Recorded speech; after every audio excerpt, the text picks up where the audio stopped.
Bienvenue à ce conseil municipal qui est un petit peu dense, un petit peu chargé, mais on va essayer de ne pas trop traîner. Il fait chaud et pour beaucoup, j'étais enfermé toute la journée dans des bureaux, donc on va essayer de ne pas trop traîner. On a des commissions qui ont travaillé avant sur les sujets. Je voudrais juste, en préambule de ce conseil, rendre hommage, un petit clin d'œil à Ronan Barré, parce qu'il est disparu il y a un an, exactement le 25 juin l'année dernière. Donc on pense bien à lui, et on pense bien au don d'organes aussi, puisque avant-hier c'était la journée nationale du don d'organes, ça faisait un an qu'il fallait une ambassadrice. Et puis donc on s'est réunis, pour le rappel, et Ronan, quand il est décédé, juste 3 jours après cette cérémonie-là, il a fait don de ses organes. Donc voilà, je voudrais vous dédier ce conseil à Ronan, puisqu'en plus on est sur des travaux là, où qui avait été quand même initié déjà par Ronan, donc voilà, il est un petit peu avec nous. Et puis je voudrais surtout aussi rendre hommage et remercier tous les membres du CCAS qui sont impliqués depuis plusieurs jours avec beaucoup d'énergie sur le terrain pour faire le tour de toutes les maisons, aller chercher des listes d'appels, faire des investigations pour savoir si les gens se portent bien, amener de l'eau, discuter. Il y a un très grand travail qui est fait, donc je salue très largement l'implication du CCAS et c'est très précieux dans ces moments-là parce que ça reflète bien en fait qu'on est une communauté de solidarité. Donc merci à vous. Voilà. On va donc vérifier le forum qui est bon et vous faire par des procurations de Catherine Barbotin à Soisy-Blanco, de Noël Schlumberger à Pierre-Paul Aubertin, de Garance Guillaume à Jérômès et de Perrine Laléouz à Mewen Bauchy. Voilà, j'excuse Emmanuel deux fois et Marianne qui va arriver en charge. Pierre-Paul devrait arriver. Oui, il arrive. Donc je vous propose de désigner un ou une secrétaire de séance. Y a-t-il des candidats? Charles? Pas d'autres candidats, pas d'opposition, pas d'abstention. Merci Charles. Le PV de la séance dernière du lundi 8 juin 2026, y a-t-il des remarques sur le PV? S'il n'y a pas de remarques, s'il y a des oppositions ou des abstentions, je vous remercie. On va passer donc au point numéro 1 qui concerne la politique jeunesse de la commune. Je me tourne vers Thibaut, qui nous avait déjà présenté le sujet, et on trouvait intéressant de faire un petit point avec notre responsable du pôle jeunesse, donc Cyril Faux, qui est là, et donc je vais lui céder la parole pour nous dire un petit peu où il en est. Merci Cyril.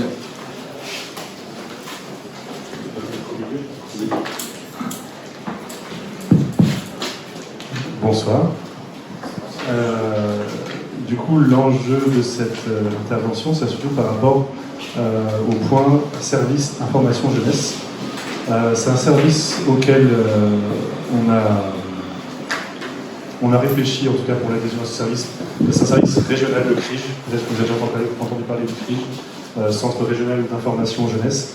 L'idée, en fait, c'est de mettre à disposition des jeunes à un point de rencontre des jeunes de 11 à 25 ans, un pôle ressources pour permettre de répondre à des enjeux comme mobilité européenne, accès aux droits, voilà, toutes les thématiques qui peuvent rencontrer des jeunes dans ces tranches d'âge, en fait, ont fait l'objet d'une étude qui a été transmise d'ailleurs en document et qui est actualisée régulièrement par ce service CRIJ.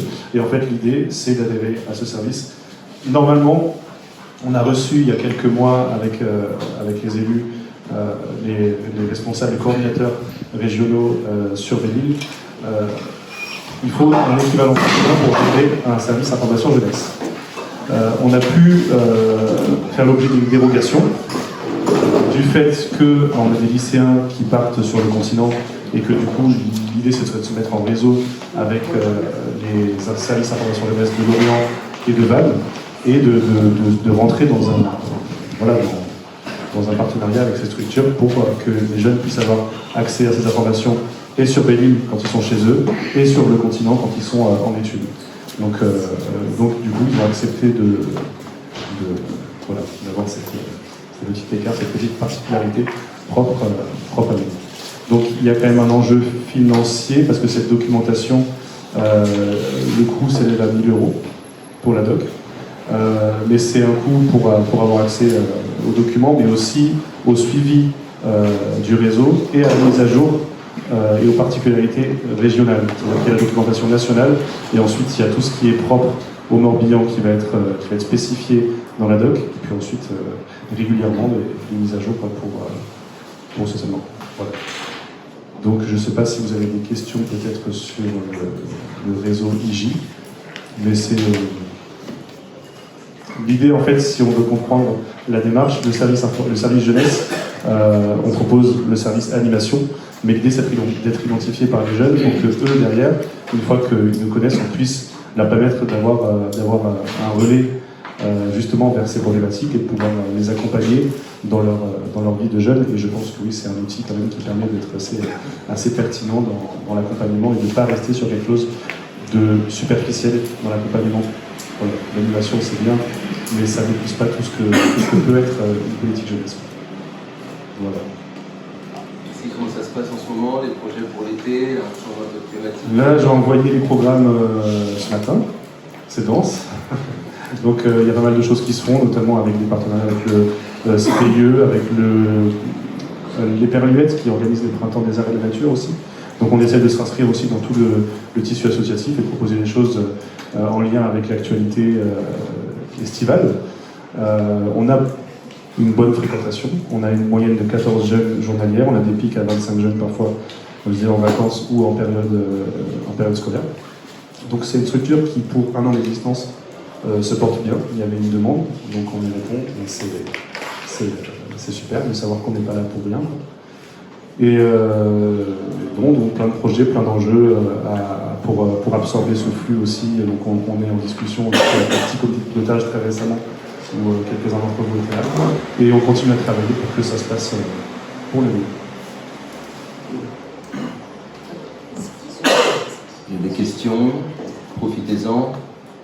Écoute, merci, et c'est, comme je dis, on est allé très au-delà même de nos espérances, donc c'est aussi l'occasion de te féliciter, et je parle aussi pour les familles et les jeunes, parce que voilà, on a beaucoup de retours extrêmement positifs, et c'est vraiment un maillon qui nous manquait dans cette communauté dont on parlait tout à l'heure, donc merci pour tout ton investissement, et puis pour le succès de tout ce que tu entreprends avec Thibaut, qui est le référent jeunesse évidemment. Donc voilà, merci beaucoup. Merci beaucoup. Peut-être que je vais juste à la libération. Non, c'est bon pour vous. Merci. Voilà, donc je vous propose d'approuver la création d'un point au service information jeunesse au sein du service jeunesse et d'autoriser l'inscription de la commune dans les démarches de labellisation information jeunesse en lien avec les partenaires institutionnels compétents, d'autoriser la formation de l'agent référent du service jeunesse dans le cadre des actions proposées par le réseau Information Jeunesse ou ses partenaires afin d'assurer la mise en œuvre et le suivi du dispositif, autoriser la prise en charge des frais liés à cette formation ainsi que des éventuels frais annexes, autoriser l'acquisition de la documentation et des outils nécessaires au fonctionnement du service Information Jeunesse et d'inscrire des crédits correspondant au budget. Voilà, pour la jeunesse, y a-t-il des oppositions? Y a-t-il des abstentions? Je vous remercie. On passe donc au point numéro 2 qui concerne principalement des travaux avec l'attribution du marché relatif au renforcement et sécurisation du mur de soutènement du parking des Glacis dans sa tranche 1. Et je passe la parole à l'agent travaux. Bonsoir à tous. Donc, la commune a engagé une consultation relative aux travaux de renforcement et de sécurisation du mur de soutènement du parking des Glacis, situé quai Nicolas Fouquet, au niveau donc, de la barrière près de l'écluse. Donc, par délibération du 30 janvier 2024, donc, le conseil municipal a autorisé la sollicitation du concours financier de l'État au titre de la DSIL 2024 et du département du Morbihan au titre du PST sur la base d'un plan de financement prévisionnel alors arrêté à 293 806 €. Deux offres ont été reçues dans les délais, qui étaient fixés le 15 janvier 2026. Donc l'entreprise Lefebvre Centre-Ouest a remis une offre d'un montant de 390 218 €.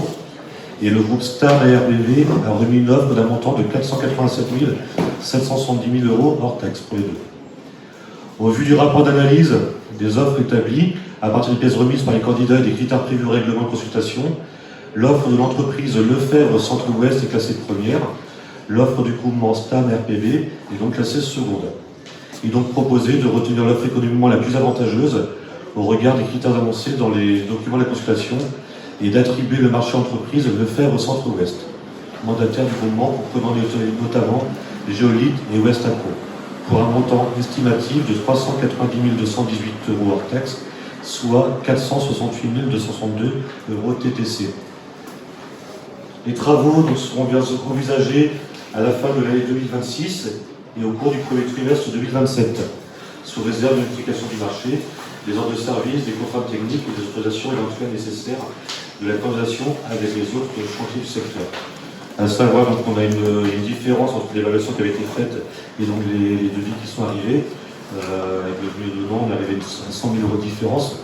Donc on va voir, on peut arriver maintenant au marché de notre commande à faire la distance de linéaire qui est possible avec la somme qui nous est attribuée.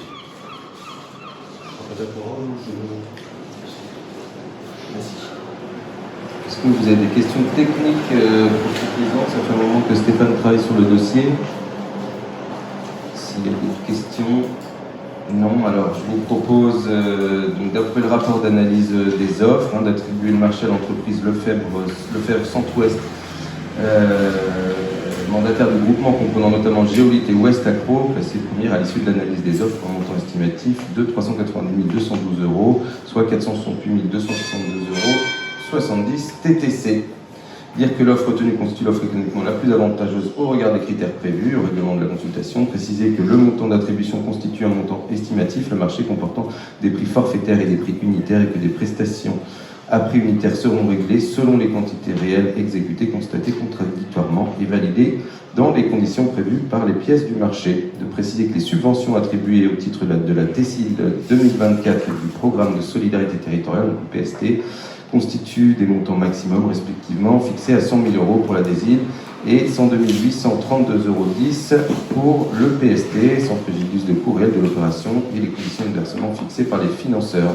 Voilà, et puis nous autoriser à effectuer l'ensemble des signatures pour ces marchés. Voilà. Est-ce qu'il y a des oppositions à ces travaux? Des abstentions? Pour le mur, on remonte des murs, c'est des gros travaux, c'est comme au port, on rénove en profondeur.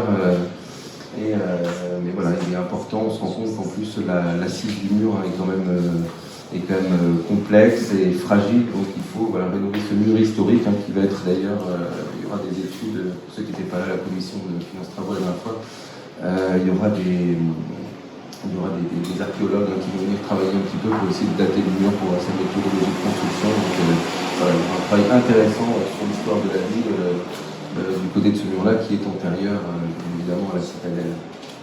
Voilà, donc il n'y a pas d'opposition, pas d'abstention. Je vous remercie. Le point numéro 3, s'il s'agit des finances sur le port, est l'attribution du marché relatif à la création d'un poste de refoulement eau usée pour raccordement des sanitaires du quai Nicolas Fouquet. Et là, je passe la parole au conseiller délégué en charge des infrastructures portuaires.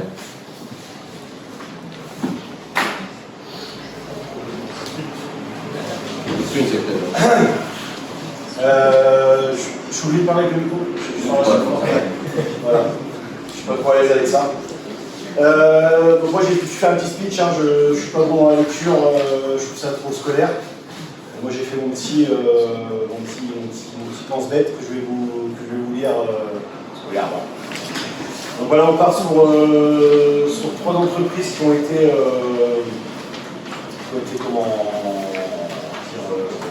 étudiées. Sur les 3, il y en a une qui a été retenue, c'est, si je ne dis pas de bêtises, TPC West. Alors c'est pas forcément la moins chère, mais celle qui répond le mieux à ce qu'on demande et qui a l'habitude de travailler sur des chantiers comme ça, qui a pas mal de contraintes. On part sur deux pompes de relevage, 200 dépendantes avec un système d'alarme en cas de panne. C'est un entretien facile, facile d'accès. Alors, à savoir que l'entretien ne sera pas fait par la mairie, par une entreprise agréée pour faire un système d'entretien. Et puis, il y a un système de pompe qui va être sur rail. Donc, pareil, plus facile pour l'entretien. Donc, on n'aura pas à descendre dans le bac de relevage, si je peux dire.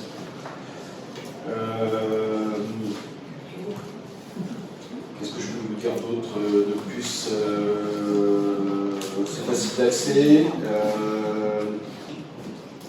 Comment à la base on devait faire ça, on devait mettre le système de relevage côté est, on l'a fait côté ouest du local prévu par rapport au refoulement des boues, par rapport à la crevaison, puis envoyer les boues, parce que la pompe de relevage tout à l'égout et au comptoir d'eau. Et à savoir que tout ce qui est bout de la CDL passe devant le quai Fouquier et ça va envoyer au comptoir d'eau. Donc pour le relier, c'est beaucoup plus simple. Donc voilà. DE Ouest c'était 125 333 €, la source c'était 168 114 €. Et si je ne dis pas de bêtises, TDC Ouest 118 €.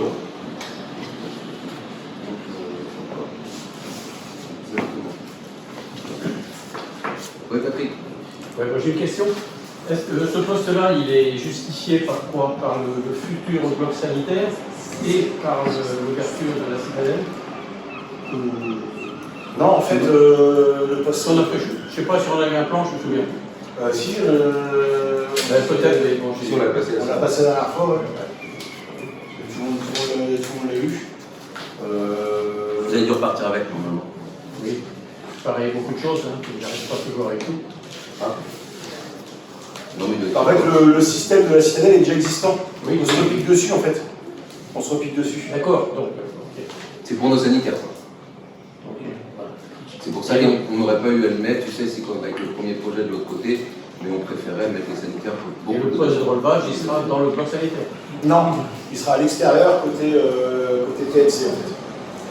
à gauche de C'est ça, ouais. La possible locaux, ça. Ok. Ah ouais, et toi, Je pourrais te le passer, je vais encore avoir le. non, mais ça, je vais bien le retrouver. Ok, pas d'autres remarques, pas d'autres questions? Alors je vous propose d'appeler le rapport des analyses et d'attribuer le marché à TPC Ouest pour 118 000 € hors taxe. Pas d'opposition, pas d'abstention. Je vous remercie, on va pouvoir avancer de ce côté-là. Le point numéro 4 qui concerne les finances et le gros morceau de l'attribution des subventions aux associations pour 2026. Et je passe la parole à Mewen qui va nous faire la présentation.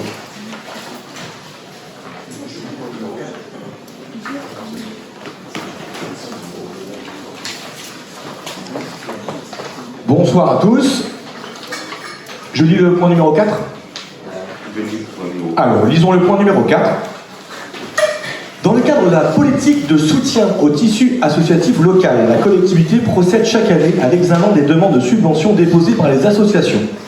Pour l'année 2026, les dossiers ont été étudiés en commission culture, patrimoine, vie associative et communication le 5 mai 2026.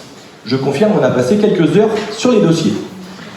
L'analyse prend notamment en compte l'intérêt général des actions proposées, la contribution à la vie locale, la solidité financière de la structure, la cohérence du projet associatif et l'utilisation des subventions antérieurement attribuées. Afin de garantir la régularité des votes, les élus intéressés à une association bénéficiaire ne devront pas participer au débat ni au vote concernant l'attribution de la subvention correspondante. Les retraits ou les non-participations devront être mentionnés au procès verbal. Donc là, on a toute la petite liste qui correspond devant les blocs. Le tableau de synthèse des propositions de subventions en annexe devra être joint à la délibération. Le montant total proposé au budget principal est à rapprocher des crédits inscrits au compte 65 748.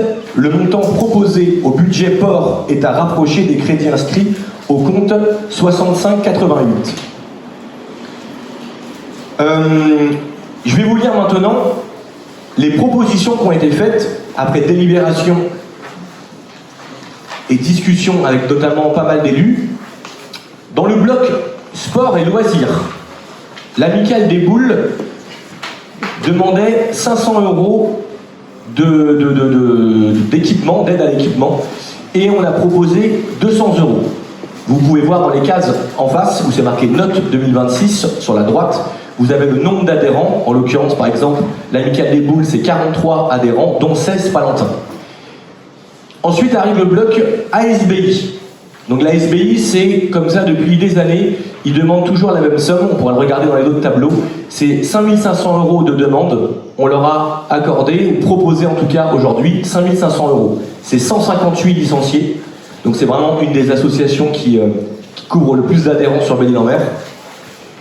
Belle-Île Pousse-Pied, la subvention de demander était 400 €, on a proposé 200 €.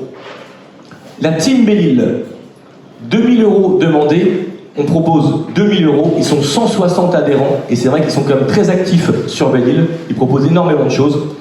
Le tennis club demandait 1500 € et on a accordé cette année 1250 € par rapport à 1000 € l'année dernière, parce que l'équipe monte de façon historique en pré-régionale, et donc c'est pour leur donner un coup de pouce, notamment pour les voyages et les déplacements. Le vélo club, eux demandent 3000, on a accordé 1000, et dans une autre case, des subventions exceptionnelles, ils demandaient 5000, et on a proposé 1000. Mais encore une fois, si après débat, il y a un delta et une marge de manœuvre possible pour leur donner plus, on pourrait leur donner plus, mais en sachant qu'ils ne sont que 44 licenciés, et ils ont quand même déjà 2000 € de subvention. Donc ça revient à un total de 11 150 € proposés. Et pour ce bloc sport et loisirs, il y a forcément des élus dans l'Assemblée qui font partie de ces groupes-là, et notamment Béatrice Terrien, Martine Collin, Jérôme S, moi-même, Charles Roussette. On ne pourra pas prendre part à ce vote. Voilà. Thibaut, je te laisse si tu veux. On peut enchaîner ? Trop bien, personne n'est contre. C'est super. On attaque l'art et la culture. Acte MEZ. Acte MEZ demandait une subvention de fonctionnement cette année de 1000 € et une subvention exceptionnelle de 500 €. Après débat, après commission, etc., on a proposé une aide, une subvention de 1000 €. C'est le projet Vauban notamment. Amabi, eux demandaient 1800 € et 1200 € de subvention d'équipement. On leur a proposé 1500 €. Belle-Île-en-Rire, eux demandaient 5000 € de subvention exceptionnelle, et on a proposé 3500 € parce qu'il y a quand même l'histoire de la patinoire qui leur a coûté quand même un petit billet, et c'est vrai qu'ils ont mis ça en avant cette année et ça a plutôt plu. Il y a aussi les années 90, il y a aussi les pièces de théâtre avec les humoristes qui viennent du continent, etc. Donc on proposait 3500 € pour venir aider à ces projets-là. Quant à Belle-Île, demandait 400 €, on a accepté pour l'instant les 400 €. Festival lyrique international de Belle-Île-en-Mer. Vous avez 5000 € de demande de subvention, et on est parti sur 5000 € parce que c'est vrai qu'ils font énormément de choses toute l'année sur Belle-Île, et cette année le festival se passera entre le 31 juillet et le 14 août. Le foyer socio-culturel, pareil, énormément d'adhérents, et eux ils font tourner l'île toute l'année de façon assez exceptionnelle.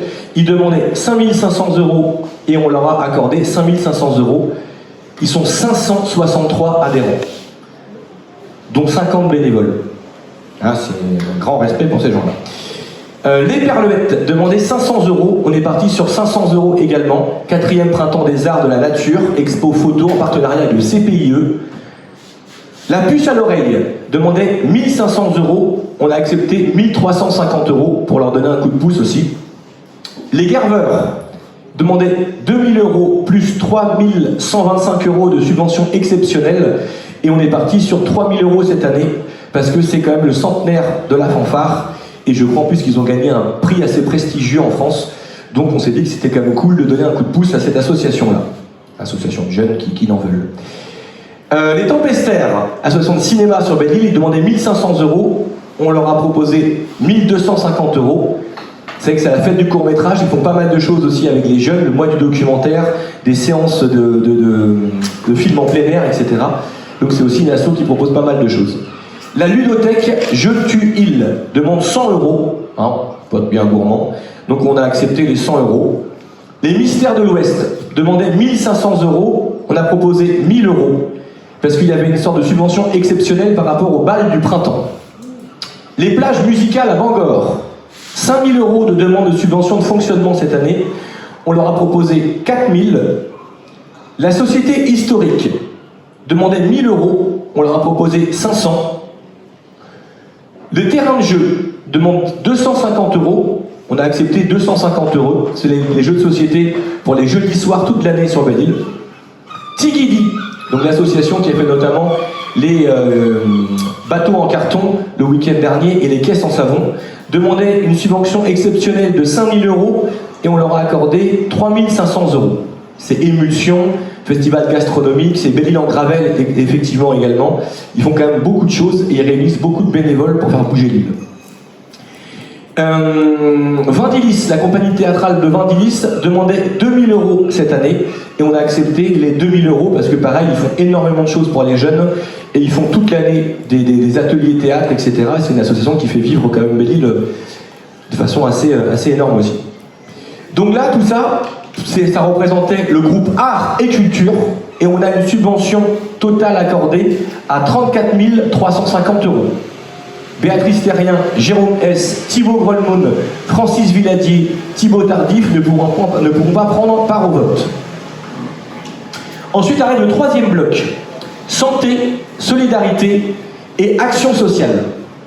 Là, il y a l'association AMDBI qui demandait 7000 € et on leur a accordé 7000 €. Je ne sais plus du tout qui c'est, AMDBI. Mais eux, ils demandent une voiture électrique. Hein. Bon, allons-y, je le maintiens à domicile. Alors voilà.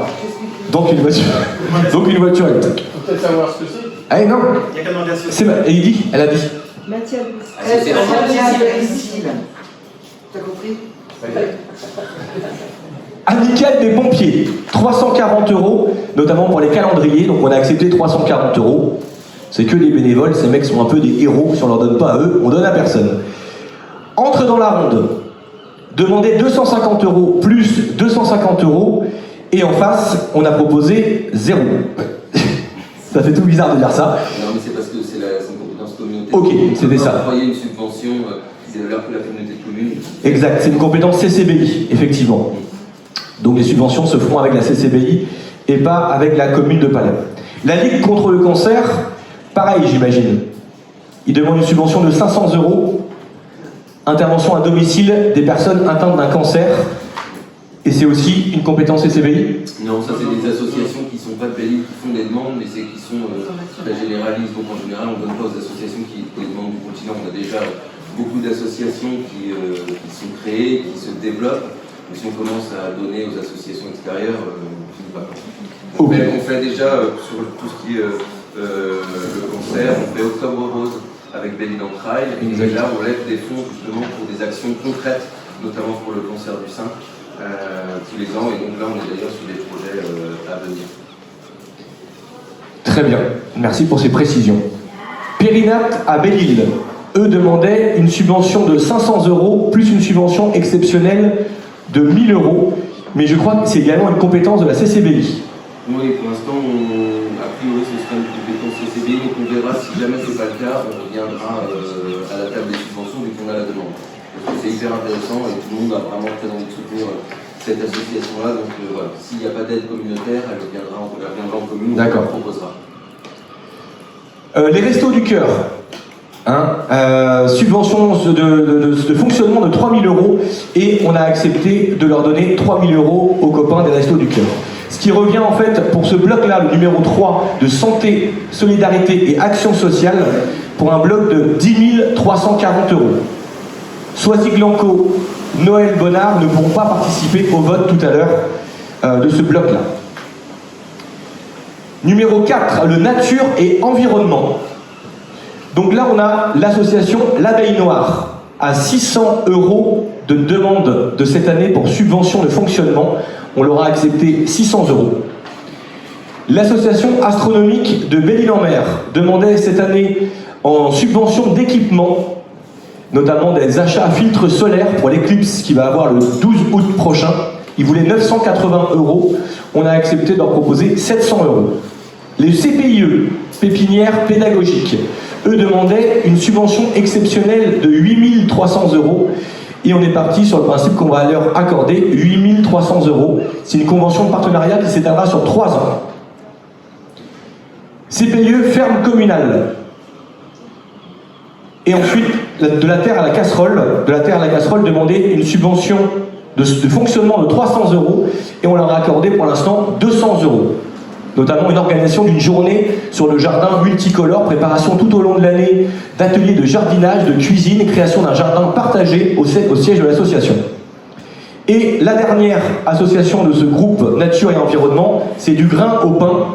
Eux demandaient une subvention exceptionnelle de 1 500 €, et on est parti du principe qu'on pourrait leur proposer 500 €. Pour ce bloc-là, ça reviendrait à 10 300 €. Et Béatrice Terrien ne pourra pas participer au vote.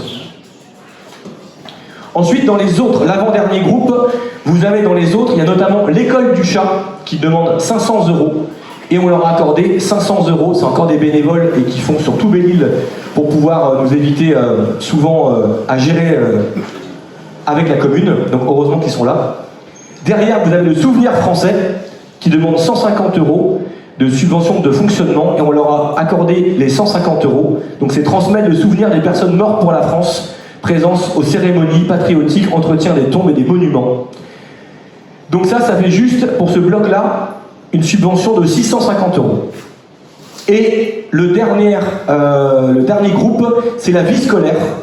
La vie scolaire, le Collège Sainte-Croix, 40 € par élève, demande une subvention de 1040 €. On leur a accordé 1040 €, notamment pour un voyage en Angleterre du 23 au 28 mars, et en Allemagne également, du 11 au 19 décembre. Ouais, le Val-de-Loire, pas non plus. Collège Michel Notte, eux demandaient 240 € pour 6 enfants en voyage à Rome du 8 au 13 février dernier. Donc on leur a accordé les 240 €. Et l'école Sainte-Anne, l'appel de l'école Sainte-Anne demandait une subvention de fonctionnement de 5058 €, et on leur a proposé 3000 €, notamment pour découverte de 4 danses pour les petites sections et les CM2, l'initiation au tennis pour les CP et les CM2, et des parcours aquatiques, natation, surf, voile notamment. La dernière association, établissement, l'école Poumet, l'amicale laïque, demandait une subvention de fonctionnement de 5000 €, et on leur a accordé 4500 €, notamment pour accompagner l'équipe pédagogique dans la réalisation de leurs projets pédagogiques, prix des incorruptibles, école, cinéma, danse avec la team Belle-Île, les projets par classe, dont le ski pour les CM1 et CM2.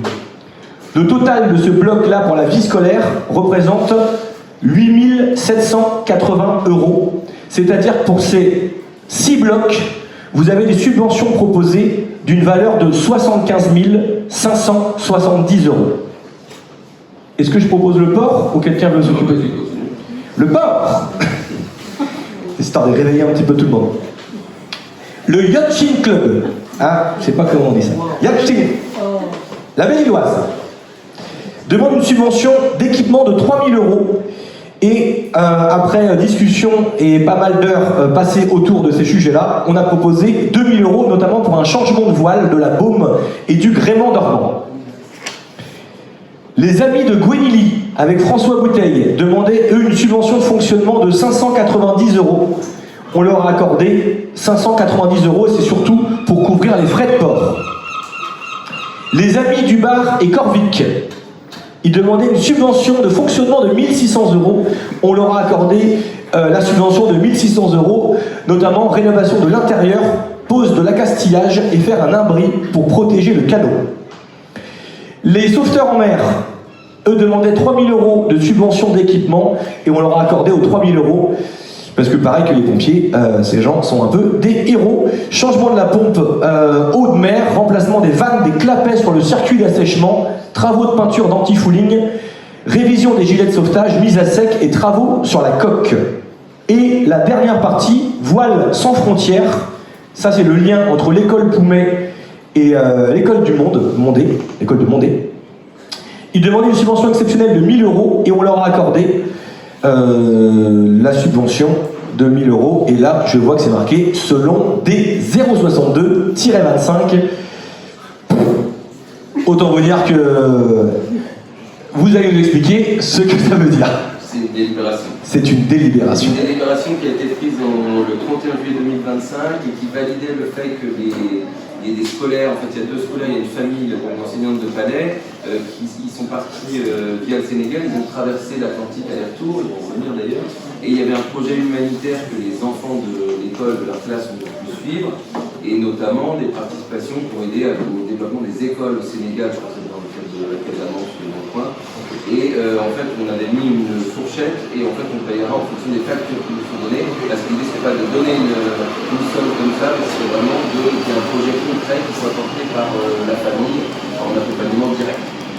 Ok, merci Ça, beaucoup. c'est Voile sans frontières. Donc c'est un projet aussi bien humanitaire. Exactement, c'est ça. Donc on est sur des subventions accordées d'une valeur de 8190 € pour la rubrique subvention au port. Béatrice Terrien, Patrick Le Pelletier-Boisseau, Jean-Luc Guénec et Charles Roussette ne pourront pas participer au vote sur ce groupe port. J'ai une question. Oui. Je ne sais pas si on a la même feuille. Pour la SNSM, c'est changement des voiles et de la baume. Non, c'est pas ça. Et du gréement. Et Non. t'as mélangé Non, ça non, non. avec la Béloise. Non, j'ai dit pour la Belle-Îloise, changement des voiles, de la baume et du gréement. Oui, tu l'as dit, mais sur le papier, c'est. Ah bon? Là, je suis dans le bon sens, là? C'est peut-être le papier, le champ de travail du. En tout cas, non, en tout cas, ce qui est sûr, c'est que la Belle-Îloise, mais au cas où, c'est vrai que si t'as pas entendu, la Belle-Îloise, la subvention demandée était de 3000 € pour l'équipement, on leur a accordé 2000 €, et c'est notamment pour le changement des voiles, de la baume et du gréement. Ah, il pose une question, puis il s'en fout. C'est ton document de travail du 7 juin que tu as. C'est pas N'empêche que. Mais en tout cas, voilà. Je passe la parole à Thibaut par rapport au vote et par rapport sur le fait que vous avez des questions. Juste une petite. Voilà. Je peux participer au vote pour sport et loisirs. Je fais plus partie de la SBI depuis longtemps. Non, mais là, moi, rien ne me concerne. Je plaisante. Et puis, par contre, je ne voterai pas pour agriculture, hein, ni pour la dernière rubrique, voilà, le corps. Ok. Merci Martine pour ces explications et cette... Juste pour Mewen qui a lu ça, tout le monde a suivi, hein, tellement c'était. Passionnant. Mewen, tu aurais dû remarquer en disant correctement. Oui. Pour la vie scolaire, le voyage en Allemagne, il est de 2025. Il est passé, absolument. Qu'est-ce que t'en penses ? Oui, je trouve que c'est chouette de revenir sur des voyages comme ça qui ont marqué les élèves. Hein, c'est une vie, quelque part. Donc c'est bien de donner une subvention 2 ans après. Je trouve ça très bien. Bravo, elle mérite pas. C'est 2026. Oui, bah, il a compris. On a fait des beaux voyages, Melbourne aussi. Hein. Oh oui. Et à Madrid, Venise aussi, t'étais là? Venise et Madrid, c'est nos beaux voyages scolaires. Alors, Juste une question, Thibaut. Oui. Mais pourquoi on ne peut pas voter par bloc? Si, on va voter par bloc. Oui, mais là, je ne peux pas voter, moi, pour la Belle-Îloise. Non, mais tu vas voter au-dessus. On fait bloc par bloc. Ah, bon. Ouais, c'est pour ça. Juste pour on a 2 demandes un peu exceptionnelles hein, pour encourager notamment le vélo club et les 100 ans des gardeurs. Donc il y aura notamment des buvettes hein, qui seront disponibles, qui seront octroyées avec le comité de jumelage, etc. pour leur permettre d'avoir davantage de fonds pour mener à bien leurs opérations qui sont exceptionnelles. Parce que c'est vrai que pour le vélo club par exemple, c'est les coûts des transports, de faire venir des équipes en vélo avec des véhicules. Voilà. Donc, je reviens au sport et loisirs avec la somme de 11 500 €. Donc, ne prennent pas part au vote donc Béatrice, Jérôme, Mewen et Charles. Pour les autres, y a-t-il des oppositions? Y a-t-il des abstentions? Je vous remercie.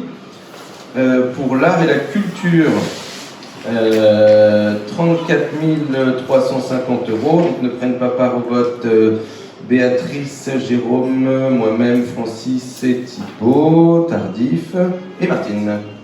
Pour les autres, y a-t-il des remarques? Pas d'opposition, pas d'abstention. Une abstention. Je vous remercie. Pour la santé, les solidarités et l'action sociale, je demanderai d'ailleurs à Jérôme et Tristan d'accompagner Soisic dans le vote comme vous êtes pompiers. C'est l'occasion de vous saluer. Notamment aujourd'hui, vous avez été sur le pont. Il y a eu plusieurs faits, dont un incendie. L'orage de ce matin a créé un incendie du côté de Locmaria. Donc il y a eu des renforts du bâtiment, il y a eu près de 8000 m² de brûlés, donc bravo aux pompiers.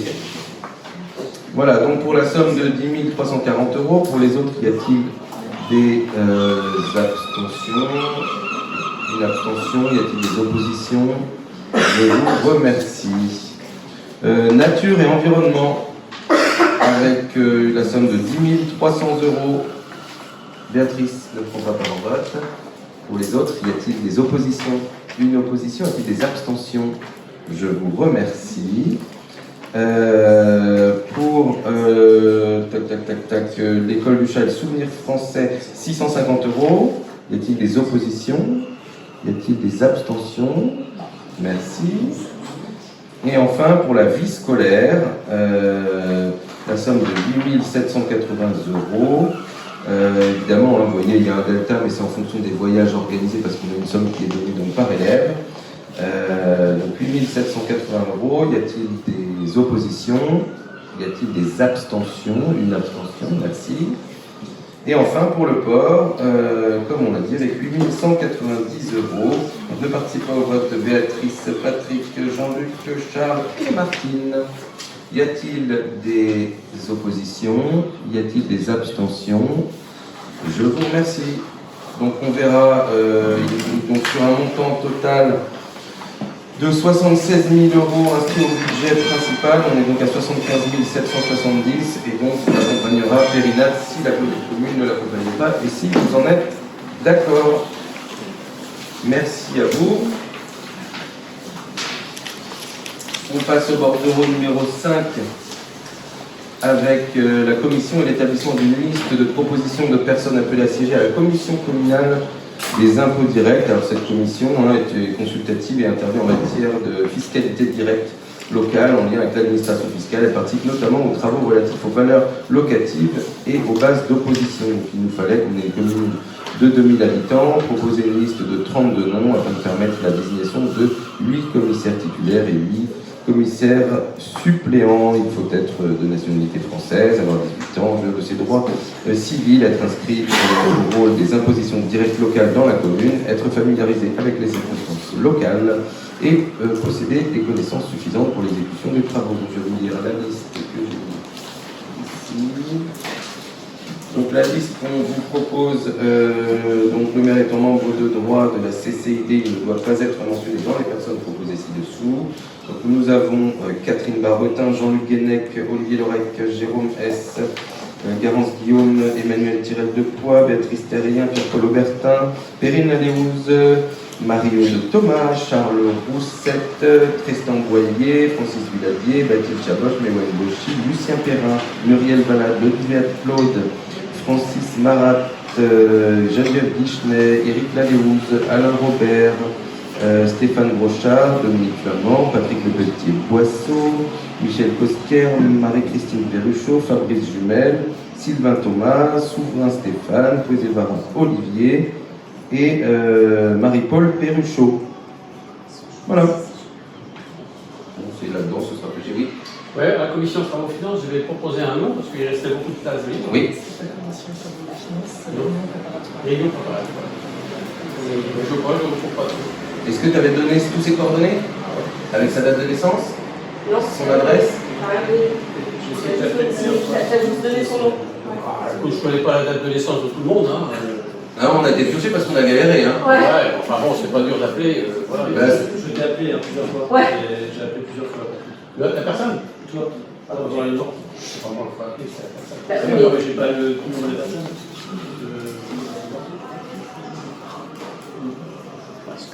Patrick, ce soir-là, on t'a demandé. Je me souviens très bien, on t'a demandé plusieurs fois, est-ce que tu peux prendre contact avec elle, revenir vers J'ai pris contact. Ah oui, ouais. Mais je pensais Parce que Stéphane nous a harcelés, il nous a tous appelés les uns les autres pour justement avoir les dates de naissance et tout ça. Ok. Voilà, donc c'est la liste de 32 personnes qui sont proposées. Donc je vais m'autoriser à transmettre cette liste à la direction départementale des finances publiques. Voilà. Est-ce qu'il y a des oppositions? Est-ce qu'il y a des abstentions? Je vous remercie.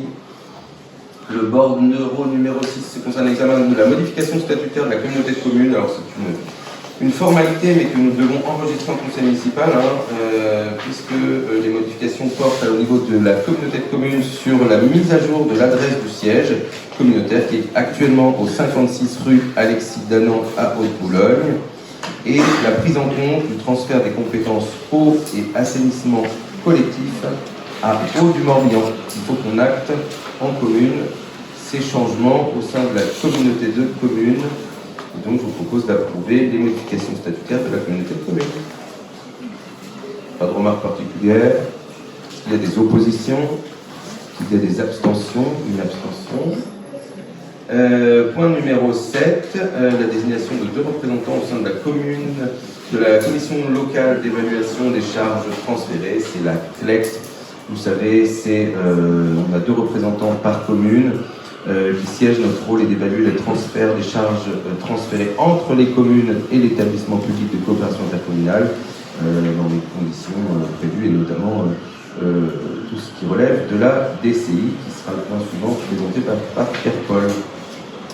En commission, on a proposé 2 représentants. C'était Pierre-Paul, c'est toi? Oui. Pierre-Paul pour les finances et moi pour siéger avec les collègues. Et donc on est 8 à siéger dans cette clé. Est-ce qu'il y a d'autres candidats? Pas d'autres candidats, donc Pierre-Paul, Aubertin et moi. Oui ou pas, ça dépend, elle peut aussi ne pas se réunir. Y a-t-il des oppositions? Y a-t-il des abstentions à la CLEC? Je vous remercie. Et du coup, le point numéro 8, avec la demande de réexamen du taux de reversement de la dotation communale d'insularité intégrée dans le calcul d'attribution de compensation. Et Pierre-Paul, comme ça concerne les finances, je te cède la parole. Alors c'est un débat qui dure depuis quelques temps. Vous savez qu'il y avait eu des répartitions de pourcentage entre les communes pour se répartir justement les dotations de l'État. Et finalement, après plusieurs demandes auprès de la CCBI dans l'ancien mandat, on propose de réévaluer le taux de reversement de cette dotation, qui est intégré dans le calcul de l'attribution des compensations. Donc la modification définitive de l'attribution pour l'année 2026 fait apparaître pour la commune de Le Palais une attribution de compensation fiscale de 253 904. Une compensation de perte de la taxe d'habitation départementale de 12 170, un transfert de 48% de la dotation communale d'insularité qui représente 253 258, ainsi qu'une compensation de transfert de charges de 7 148. Il en résulte une attribution de compensation nette ramenée à 5 668 pour l'exercice 2026. Alors ça appelle un réexamen compte tenu de l'incidence directe du taux de reversement de la dotation communale d'insularité sur les équilibres finances de la commune. Le taux antérieurement appliqué était de 35% sur la base des éléments notifiés pour 2026. Le retour à ce taux représenterait une amélioration annuelle estimée à environ 68 591, sous réserve de confirmation de l'assiette exacte détenue par la communauté de communes, retenue par la communauté de communes. Donc vous voyez, il y a quand même des écarts assez importants. Et il y a lieu de se pencher réellement sur ces équilibres. Donc on a les éléments financiers dans le tableau au-dessus. Donc l'attribution finale de compensation reconstituée de 74 259 environ. Et les écarts estimés au bénéfice de la commune seraient de 68 501. Donc je ne peux pas vous dire que ça va se faire dans le mois qui suit, mais on a intérêt à attaquer les débats tout de suite. Merci. Donc oui, c'est vraiment, on avait accepté il y a 2 ans maintenant de revoir provisoirement la partie de DCI reversée à la communauté de communes. l'époque était, si me semble bien, c'était pour donner un coup de main sur les semis. Pour justement se retrouver avec un terrain qui n'était pas construit, on n'avait pas la constructibilité, il fallait un bâtiment, donc voilà. Mais à partir du moment où on fait un transfert de charge, il est pérenne dans le temps, jusqu'à ce que la CLEC se réunisse à nouveau. Donc voilà, ce qu'on vous propose, c'est de demander à la communauté de communes d'engager un réexamen du taux, d'en discuter, de réunir les élus, et voilà, et de solliciter ce point à l'ordre du jour de la communauté de communes pour en redébattre.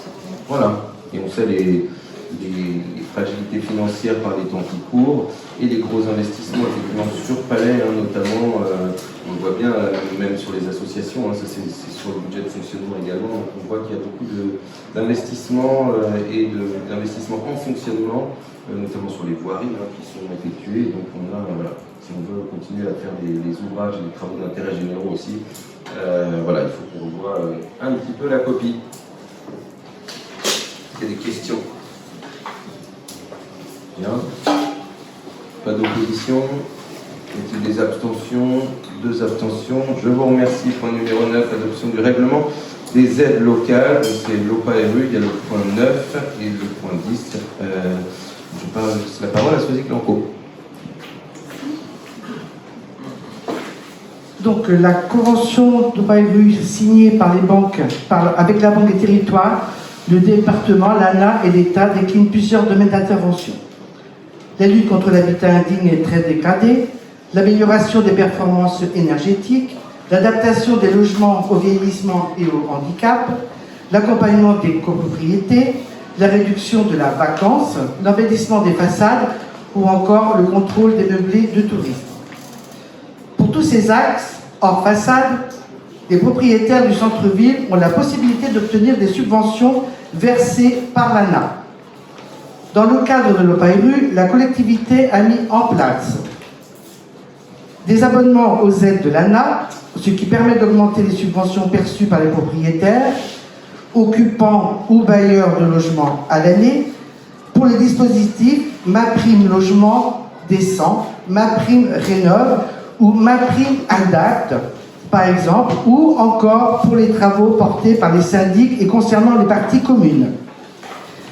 Et des aides indépendantes de celles de l'ANA, notamment pour l'accompagnement des copropriétés pour des travaux d'urgence, mise en place d'un syndic professionnel ou mise en place de règlement de copro, par exemple. Le règlement local des aides précise donc des règles d'éligibilité, d'instruction, d'attribution, de versement des aides communales. Ces aides interviennent en complément de l'ANA ou indépendamment de celle-ci. Les aides aux particuliers réservées par la commune pendant la durée de l'OPA-RU et définies dans la convention signée avec nos partenaires sont réparties comme suit. Voilà. Abonnement des aides de l'ANA à hauteur de 544 875 €. Aide communale pour la campagne de ravalement de façade à hauteur de 470 000 €. Aide communale au redressement de copropriété à hauteur de 72 000 €. Donc le conseil municipal est donc invité à approuver le règlement local des aides mises en place dans le cadre de l'OPA-RU de Palais, annexé à la délibération. Autoriser monsieur le maire à réaliser toute démarche nécessaire à son exécution. Voilà pour le point numéro 1. Est-ce qu'il y a des remarques sur les aides locales? Une question, ouais. C'est des aides et des subventions qui concernent le cœur de Palais ou quelqu'un à Bordilla peut faire ça aussi? Non, ça a été défini, il y a un périmètre qui est défini et qui est divisé en sections en fait, selon l'état de dégradation. Et on a trois zones différentes et ils ne sont pas traités de la même manière dans la temporalité. C'est pour ça qu'on va avoir des quartiers se rénover beaucoup plus rapidement que d'autres, et puis après on va passer à un autre. Mais bon, vous voyez que là, on est quand même sur des aides extrêmement importantes pour accompagner les riverains. Alors, il y a des critères, et l'OPA-RU fait partie aussi il y a des contreparties. Parfois, par exemple, sur du locatif à la mission, au crédit locatif, on a des aides plus importantes avec un loyer encadré, etc. Ça fait partie de notre politique aussi de l'habitat, mais aussi de rénovation du centre-ville. Et là, c'est une rénovation, c'est pas un lifting, c'est une rénovation en profondeur, parce qu'on a un centre-ville qui est très vétuste, avec parfois des risques, des risques de sécurité, des risques pour les habitants, des développements de mérules, etc. Et donc là, on est vraiment dans la réhabilitation, vraiment au cœur du... Avec un expert qui viendrait du continent, déterminer en fait le nombre de subventions. Oui, et on a une permanence rue Joseph Lebris qui accueille les personnes qui souhaitent. Donc il y a un accompagnement, là on parle d'accompagnement financier, mais il y a tout un accompagnement derrière d'ingénierie pour monter les dossiers, pour accompagner, pour trouver les entreprises. Et c'est vraiment, alors c'est pas une politique de cliché, on a souhaité que une OPA soit efficace. En fait, il faut aller chercher les gens, il faut aller les aider, les accompagner, et c'est ce qu'on fait, et ça fonctionne très bien. Voilà, sur les aides locales, est-ce qu'il y a d'autres remarques? Est-ce qu'il y a des oppositions? Est-ce qu'il y a des abstentions? Je vous remercie. Le point 10, toujours concernant l'OPA, cette fois sur l'adoption du règlement pour les aides de campagne de ravalement obligatoire. L'OPA RU intègre un volet de ravalement obligatoire ciblé sur des axes stratégiques identifiés au cours de l'étude pré-opérationnelle. L'opération prévoit la rénovation de 98 façades et s'appuie sur une charte chromatique ainsi que sur un guide de recommandation des devantures commerciales. L'arrêt préfectoral du 9 octobre 2025 a inscrit la ville de Palais à la liste des villes autorisées à imposer le ravalement des façades. Le règlement des aides définit les conditions d'éligibilité des propriétaires, les immeubles concernés, les travaux subventionnables, les modalités d'instruction et de versement. Un premier règlement avait fait l'objet d'une délibération en juin 2025.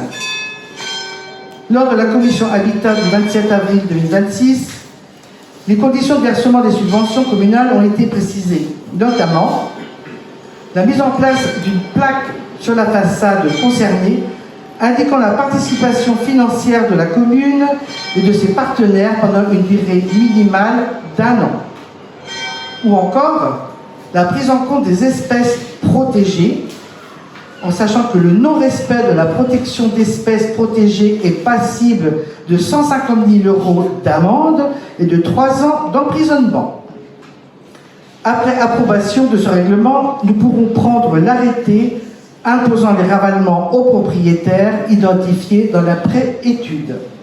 Donc le conseil municipal est invité à approuver le périmètre de l'opération de ravalement et la liste des adresses retenues annexées à la délibération. Approuver le règlement des aides financières pour la campagne de ravalement obligatoire.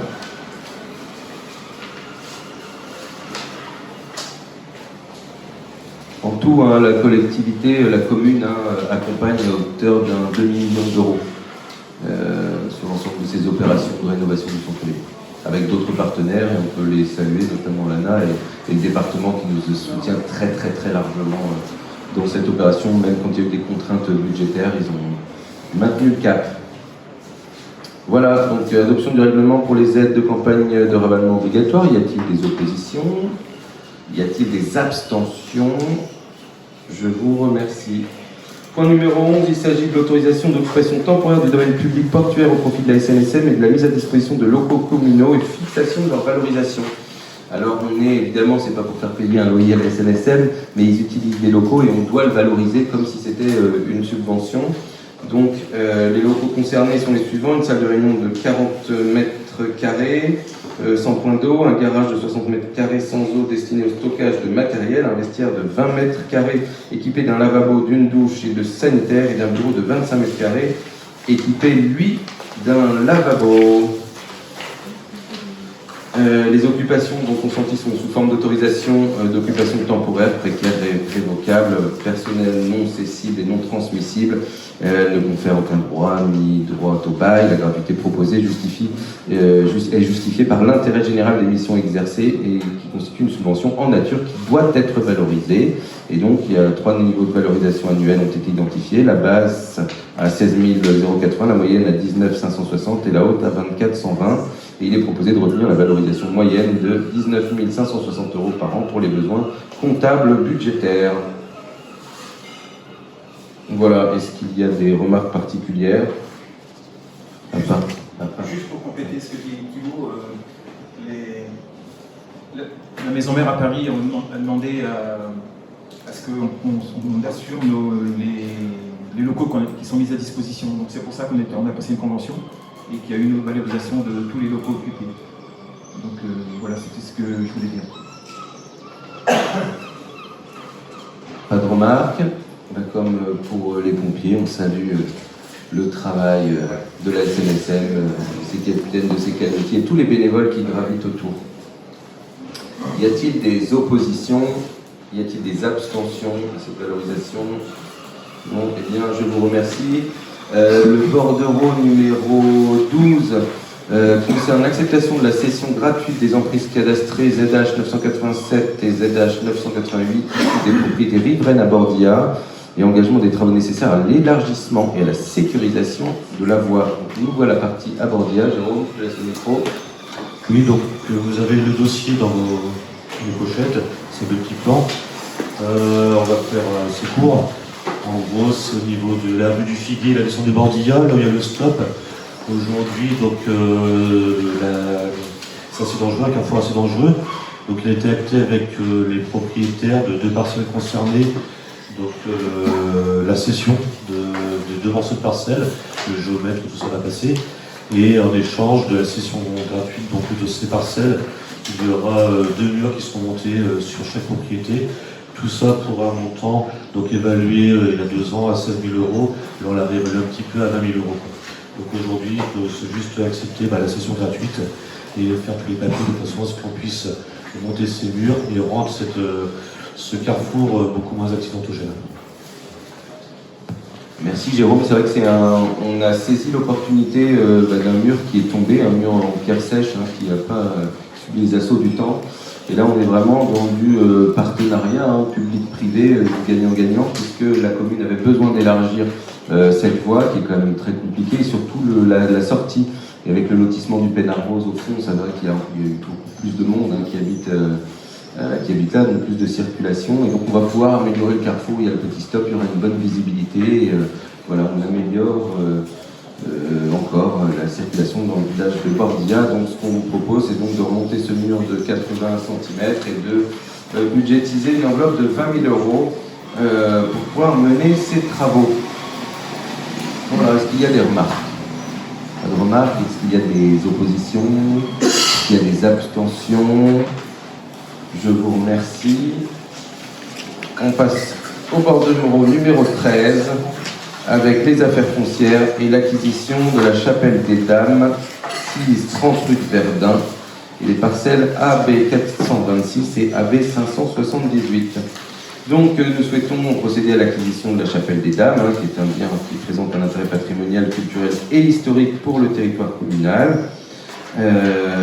Cette acquisition s'inscrit dans une démarche de préservation de la restauration et de la valorisation d'un élément du patrimoine local. Elle doit permettre à la collectivité de maîtriser le devenir du site et d'en assurer la conservation et d'étudier les conditions de sa réhabilitation et de sa mise en valeur et de son animation future. Donc, par délibération, le conseil municipal a validé la mise en œuvre d'une souscription publique avec le concours de la Fondation du patrimoine afin de contribuer au financement de l'acquisition.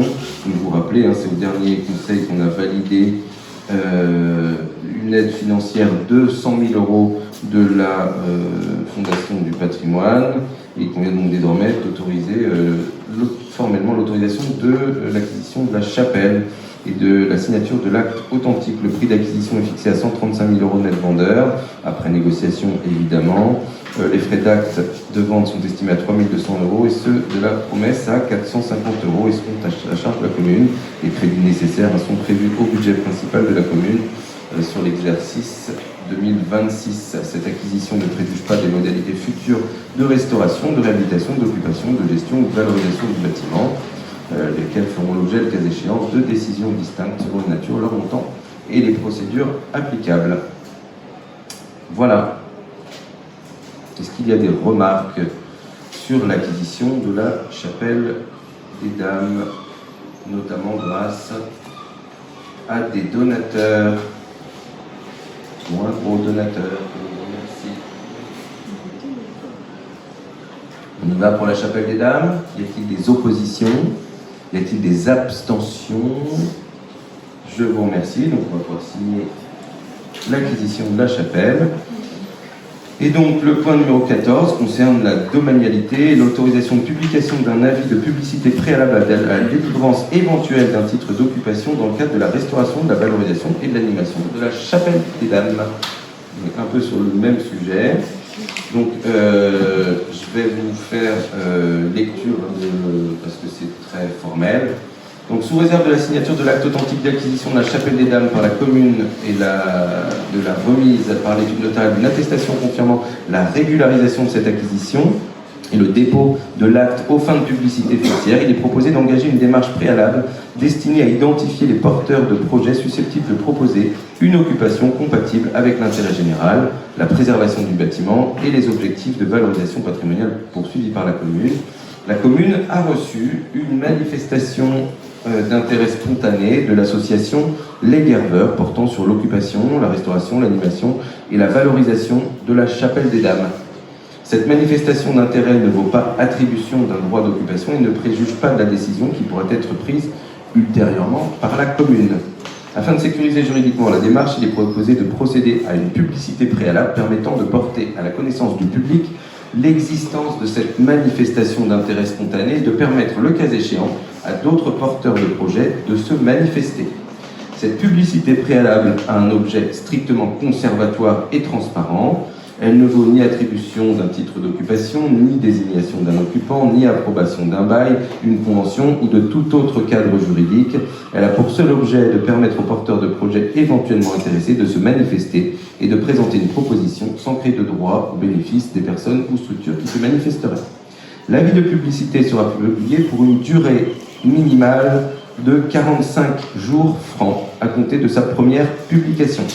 Il fera l'objet au minimum d'une publication sur le site internet de la commune et d'un affichage en mairie. Il pourra également être diffusé par tous les supports habituels d'information de la commune, notamment l'application Mon Village ou tout autre outil équivalent, ainsi que par une insertion dans la presse locale ou si la commune le juge utile dans un journal d'annonce légale. Cette diffusion complémentaire permettra de renforcer la portée de la publicité et la sécurité de la procédure. L'avis précisera notamment l'objet de la démarche, l'identification du bâtiment, les objectifs poursuivis par la commune, le caractère non attributif de la publicité, le délai laissé aux porteurs de projet pour se manifester, les modalités de transmission, des propositions et les informations attendues pour permettre leur analyse. À l'issue de cette phase, la commune pourra examiner les propositions reçues et décider, le cas échéant, des suites à donner. Toute décision relative à la délivrance d'un titre d'occupation, à l'approbation d'un bail emphytéotique administratif, d'une convention d'occupation ou tout autre cadre juridique adapté devra faire l'objet d'une décision distincte de l'autorité compétente. Le cadre juridique d'occupation n'est pas arrêté à ce stade, il sera déterminé ultérieurement en fonction de la qualification domaniale du bien, de la nature du projet retenu, des obligations de restauration, de la durée envisagée, des conditions financières, des contraintes de sécurité et des modalités d'ouverture éventuelles au public. Le titre éventuel devra notamment préciser la durée des obligations des travaux, les conditions d'entretien, les assurances, les responsabilités, la redevance ou les conditions particulières de gratuité le cas échéant, les conditions d'ouverture au public, les contraintes de sécurité, les modalités de contrôle par la commune et les conditions de retour du bien à la collectivité. Il est également précisé que la présente démarche ne préjuge pas de la qualification domaniale future du bien. Celle-ci devra être appréciée après acquisition au regard de l'affectation effective du bâtiment et du cadre juridique retenu. Donc voilà, on vous demande d'autoriser, sous réserve de la signature de l'acte authentique d'acquisition de la chapelle des Dames, évidemment par la commune, de la remise par l'étude notariale d'une attestation confirmant la régularisation de cette acquisition et le dépôt de l'acte aux fins de publicité foncière, a publié un avis de publicité préalable destiné à vérifier l'existence ou l'absence d'autres manifestations d'intérêt concurrentes relatives à l'occupation, à la restauration, à l'animation et à la valorisation du patrimoine. Et on part sur 45 jours francs de publicité, et je ne vais pas répéter tout ce que je viens déjà de lire et que vous avez sous les yeux. Voilà. Est-ce qu'il y a des remarques ? C'est le premier, on a le même derrière, j'essaierai d'être concis pour ne pas relire exactement les mêmes chapitres. La durée du bail emphytéotique. C'est pas encore en fait. C'est ça, c'est après. Voilà. C'est à peu près le même principe que Profus, j'imagine. C'était un appel à manifestation d'intérêt. Là, c'était initié par la commune. Là, c'est une demande qui émane. C'est donc un appel à manifestation spontanée. C'est-à-dire que la proposition vient de l'extérieur. Ok. Ce qui n'empêche pas que quelqu'un d'autre réponde et qui est le même cette transparence de publicité pour permettre à tout le monde de pouvoir, le cas échéant, répondre. S'il n'y a pas de remarques, je vous propose de valider ce projet et de laisser donc 45 jours au porteur de projet pour se faire connaître s'il y en a d'autres. Est-ce qu'il y a des oppositions? Est-ce qu'il y a des abstentions? Je vous remercie.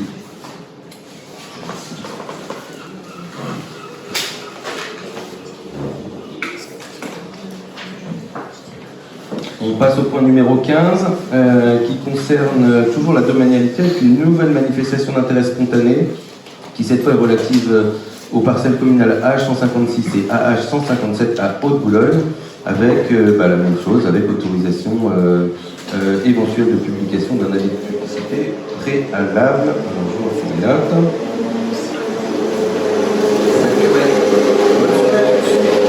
Merci pour votre talent de la présentation. Donc la commune de Palais est propriétaire des parcelles cadastrées que je viens de citer, Haute-Boulogne, pour une contenance totale de 8246 m². Ces parcelles comprennent des bâtiments communaux faisant partie d'un ensemble public dont les usages, les occupations en cours, les conventions existantes et les contraintes patrimoniales, environnementales et fonctionnelles doivent être précisément analysées avant toute décision d'occupation. La commune a reçu une manifestation d'intérêt spontané de la société Citadelle Vauban, datée du 4 juin 2026, portant sur une occupation d'une partie des parcelles AH156 et AH157 dans le cadre d'un projet de logement destiné à des travailleurs saisonniers. Cette manifestation d'intérêt évoque notamment la création de logements, la prise en compte de la biodiversité et de la faune protégée, ainsi que l'hypothèse d'un bail emphytéotique administratif d'une durée de 99 ans. Ça, c'est leur demande. Il est précisé que cette manifestation d'intérêt constitue une proposition du porteur de projet. Elle ne vaut ni acceptation par la commune du projet présenté, ni validation du périmètre sollicité, ni accord sur le recours à un bail emphytéotique administratif, ni acceptation d'une durée de 99 ans, ni engagement de la commune à attribuer tout ou partie du site. Le site de Haute-Boulogne présente une situation particulière qui nécessite une instruction approfondie avant toute décision. Plusieurs éléments doivent être vérifiés, notamment les occupations associatives existantes qui doivent être confortées sur le site, les besoins en occupation, les conventions, les mises à disposition qui sont en cours, notamment avec la communauté de communes de Belle-Île, les espaces déjà affectés à d'autres usages, les parties éventuellement exclues du périmètre, les contraintes liées au patrimoine bâti, les enjeux environnementaux et les obligations relatives aux espèces protégées. La commune devra également apprécier les conséquences opérationnelles d'une éventuelle réorganisation des usages du site. Celle-ci pourrait impliquer des relogements, des déplacements d'activités ou une nouvelle répartition entre plusieurs bâtiments communaux. Ces sujets ne peuvent être tranchés dans le cadre de la seule manifestation d'intérêt spontané et devront faire l'objet d'une analyse spécifique associant les services concernés, les occupants actuels et les partenaires institutionnels éventuellement concernés. Compte tenu de ces éléments, il est proposé, si le conseil municipal en approuve le principe, d'engager uniquement une démarche préalable de publicité destinée à vérifier l'existence ou l'absence d'autres manifestations d'intérêt concurrentes. Cette publicité aura pour objet de permettre à d'autres porteurs de projets éventuellement intéressés de se manifester dans le respect des principes de la transparence, d'impartialité et d'égalité de traitement. Cette publicité préalable ne vaudrait ni attribution d'un titre d'occupation, ni désignation d'un occupant, ni approbation, etc. Ça, c'est à peu près la même phrase qu'avant. Donc, le cadre juridique d'occupation n'est pas arrêté à ce stade. Il pourra, selon la qualification domaniale du bien, la nature du projet, et éventuellement retenu, les obligations de travaux, les contraintes environnementales, les conditions de financement, la durée nécessaire, les modalités d'exploitation, les redevances et l'intérêt général communal, évidemment, on est guidé par ça, prendre la forme d'une autorisation d'occupation, d'une convention d'occupation, d'un bail emphytéotique administratif ou tout autre cadre juridique adapté. La durée de l'appel à manifestation d'intérêt spontané n'est pas à prendre en compte à ce stade. Toute durée éventuelle d'occupation devra être justifiée ultérieurement au regard de l'intérêt général, de l'économie du projet, des investissements réels mis à la charge du futur occupant, des garanties apportées à la commune, des conditions de retour du bien et de la préservation des intérêts publics locaux. L'avis de publicité préalable devra préciser le périmètre envisagé, les objectifs généraux poursuivis par la commune, le caractère non attributif de la démarche, les informations attendues des candidats, les modalités de remise des manifestations d'intérêt et des délais de réponse, compte tenu de l'importance du site, de la durée potentielle longue du futur titre d'occupation, des enjeux environnementaux et de la nécessité de garantir une publicité suffisante. Il est proposé de retenir une durée un petit peu plus supérieure, un peu supérieure à celle de la Chapelle des Dames, avec 60 jours francs, pour permettre davantage, s'il y a un autre porteur de projet qui puisse se manifester. La liste ferait l'objet au minimum des publicités, comme je l'ai dit, pour la chapelle, sur les mêmes endroits, et à l'issue de cette phase, la commune pourra examiner les manifestations d'intérêt reçues et décider des suites à donner. En cas de pluralité des candidatures ou des projets concurrents, une analyse comparative doit être organisée dans des conditions garantissant l'impartialité et la transparence de la procédure. Toute décision relative à l'attribution d'un titre d'occupation à l'objet de la décision, à l'approbation d'un bail administratif d'une convention d'occupation, tout autre cadre juridique devra faire l'objet d'une décision distincte de l'autorité compétente. Voilà, donc ce qu'on vous propose, comme pour la Chapelle des Dames, en gros, c'est ce que je viens de dire, mais de fixer à 60 jours la publicité pour permettre à plus de personnes de répondre, et notamment parce que il y a des critères aussi. Il y a trois critères majeurs à Haute-Boulogne que je regarde depuis longtemps, parce que c'est pas...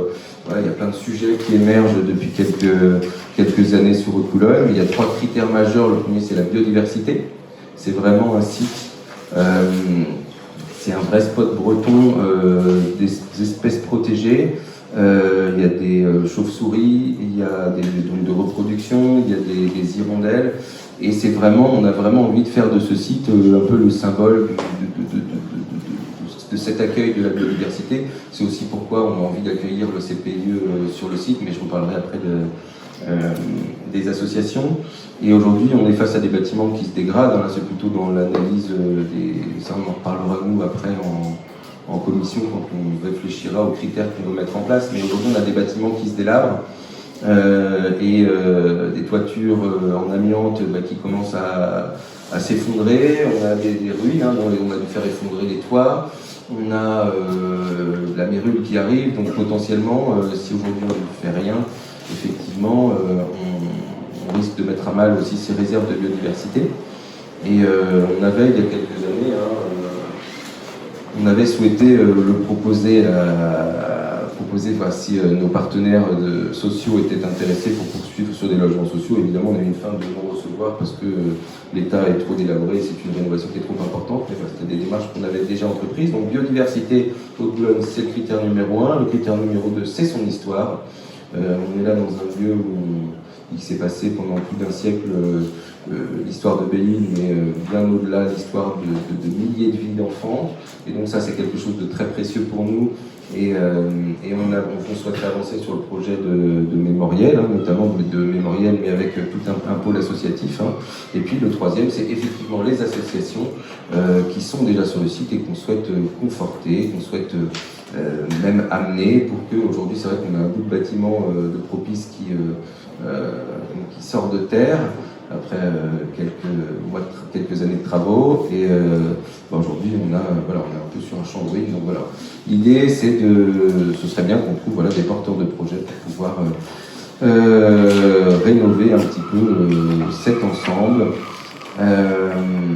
Voilà, est-ce que vous avez des remarques, des réflexions? Oui, allez-y, je vous en prie. Déjà, je suis assez étonnée que vous ne décriviez pas le projet en plus que celui de qualité. Je suis très étonnée que dans votre présentation, vous ne décriviez pas ce qu'est le projet accord qui nous a été présenté. Et ensuite, simplement Simplement, nous, on va voter contre et je vais donner deux motifs très concis. Le premier, c'est que le projet qui est présenté à l'origine de cette manifestation spontanée d'intérêt ne répond pas du tout à l'intérêt général, n'est pas en relation avec l'intérêt général. Et le deuxième, c'est qu'on a vraiment l'impression d'être face à du chantage financier, c'est-à-dire qu'on nous dit en gros, c'est pas drôle, c'est qu'en gros on nous dit il n'y a plus d'argent, donc c'est ça ou rien, parce que Accor a les moyens de rénover. Sauf que, oui, je pense que je veux. Donc, quand je parle de chantage financier, c'est parce qu'on nous dit que la mairie n'a pas l'argent pour mener à bien un autre projet qui pourrait être utile pour l'intérêt public. Sauf que si on n'a plus d'argent, c'est peut-être aujourd'hui du fait d'une certaine gestion municipale avec laquelle nous, on n'est pas en accord. Et actuellement, on est en train de travailler, c'est très dur d'avoir de l'information budgétaire et financière, mais on commence à l'avoir petit à petit, on travaille dessus. Et donc, ce qu'on va construire petit à petit dans le temps, c'est une proposition de budget alternatif. Et là, quand on aura réussi à monter ce budget alternatif, on sera en mesure de dire ce que nous, on souhaiterait dans ce genre d'endroits qui sont des bâtiments municipaux.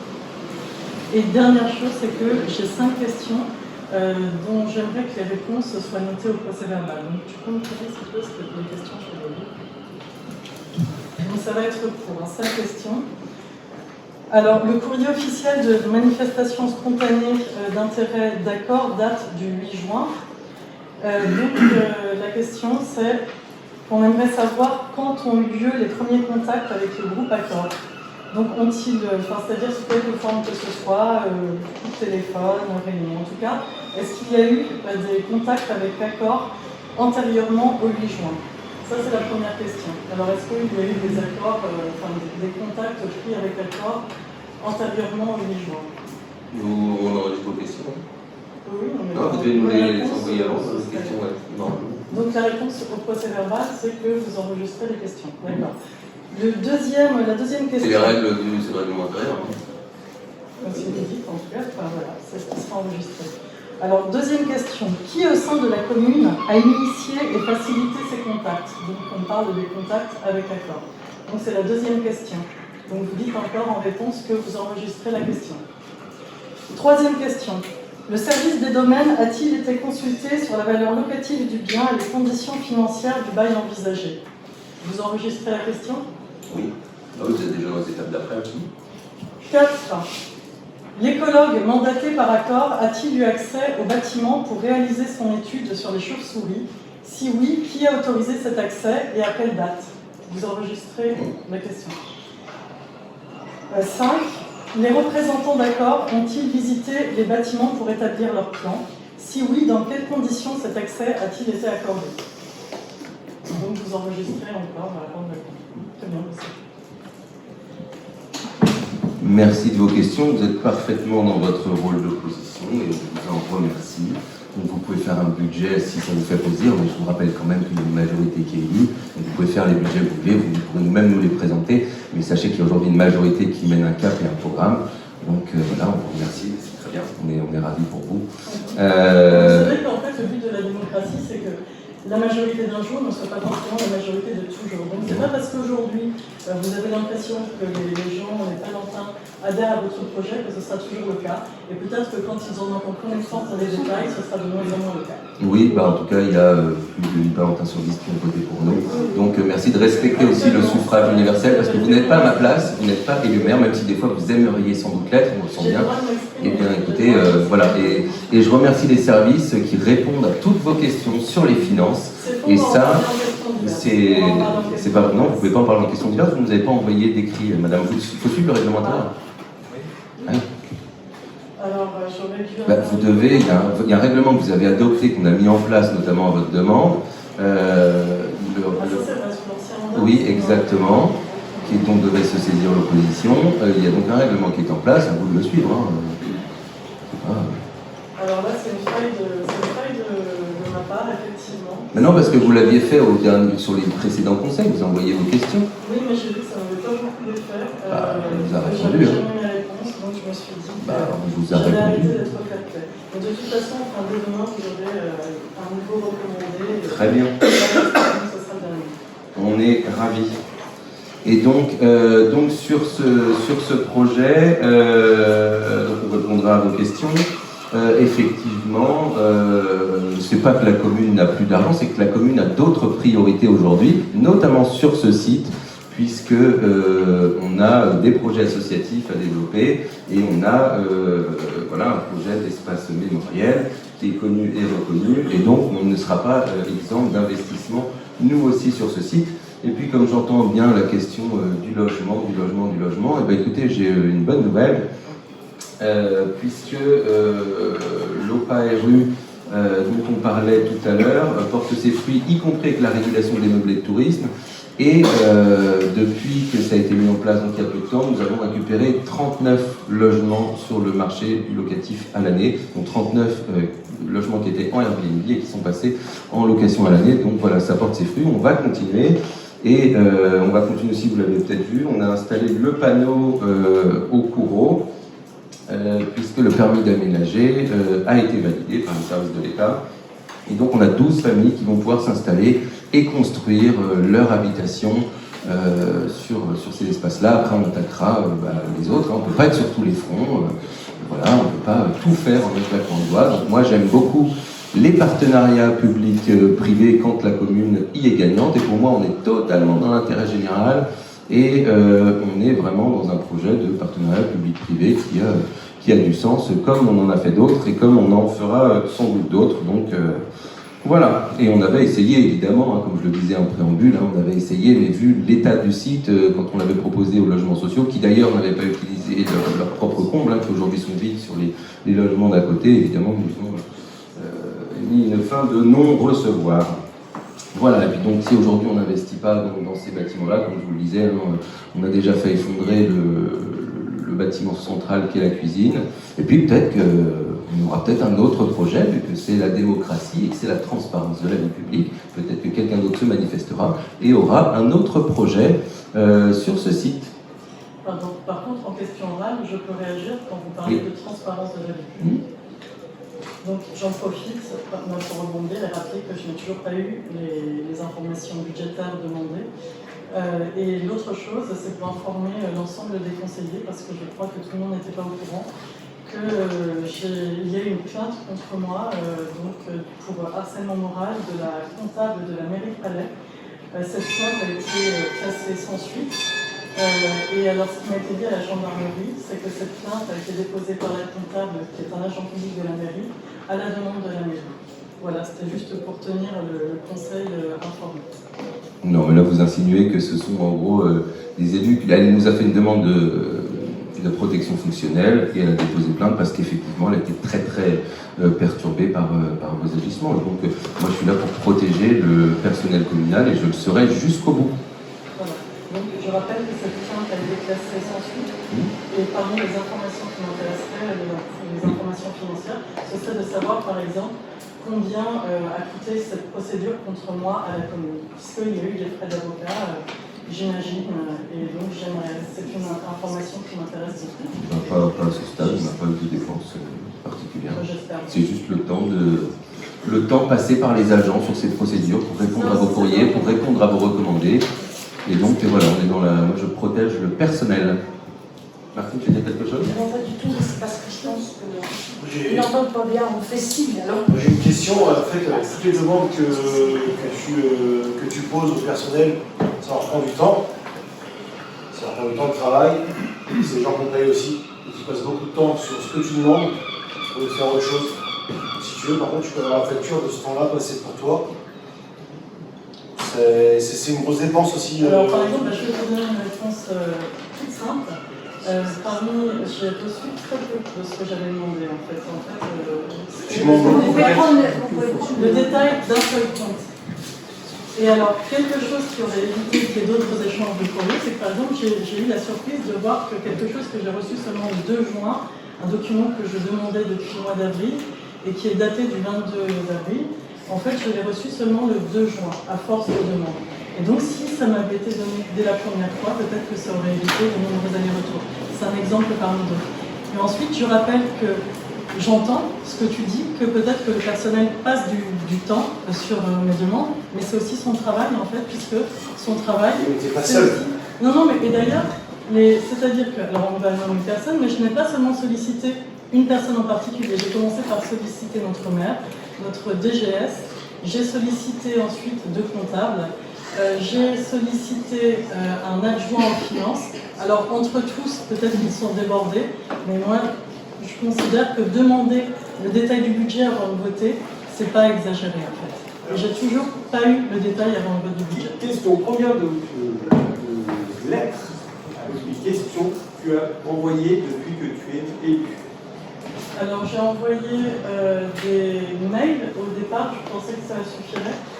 Combien de mails, pour savoir le temps qu'ils doivent consacrer à tes réponses, qui sont fondées, mais je pense qu'ils ont peut-être l'avis, tu représentes une personne sur 2000 ou 2800. Oui, elle est élue, elle est conseillère municipale, attention. Oui, mais bon. Ils ne sont pas employés que ça.